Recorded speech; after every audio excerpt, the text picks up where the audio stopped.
Alors tout d'abord, le pilote de l'hélicoptère de TVA et le journaliste Régent Léveillé ont survécu aujourd'hui à l'écrasement de leur appareil en bordure de l'autoroute Bonaventure.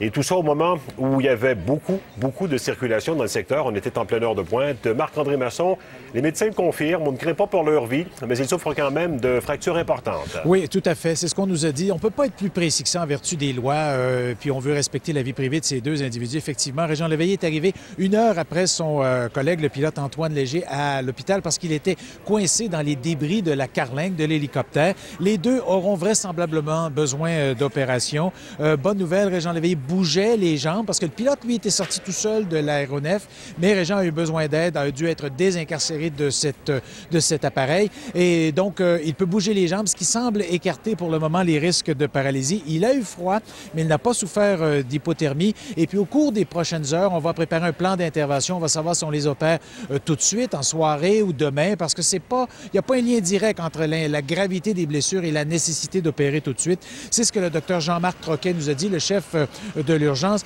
qui nous a d'ailleurs indiqué que tous les deux étaient conscients et connaissaient très bien ce qui leur arrivait.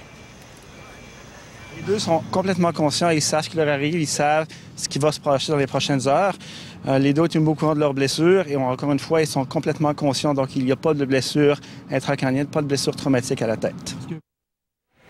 Et là, l'enquête est déjà en cours. Marc-André, on veut en savoir évidemment plus long sur ce qui a pu provoquer la chute de cet appareil. Oui, tout à fait. Dès qu'on va le pouvoir, d'ailleurs, ils sont sur les lieux, les enquêteurs du Bureau de la sécurité dans les transports, pour retirer la carlingue de là. On va la transporter au laboratoire, étudier ça pour savoir exactement quelle est la cause de cet accident. On parle d'un atterrissage d'urgence. Qu'est-ce qui a bien pu le causer? On parle d'une perte de puissance. Il y a Yves Tremblay qui a travaillé avec le pilote Antoine Léger et qui travaille dans les airs, lui aussi, comme photographe, qui nous a dit, selon ce qu'il peut voir, là, ça semble bien être l'hypothèse d'une perte de puissance.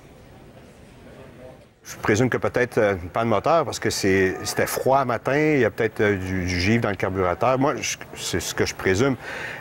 Puis essayer d'atterrir sur une autorotation, des choses qu'on pratique souvent. Alors, Michel, naturellement, à l'hôpital, peut vous dire que les médecins qui étaient là nous ont dit à quel point c'était un soulagement de voir l'état dans lequel se trouvent ces deux confrères, ces deux collègues.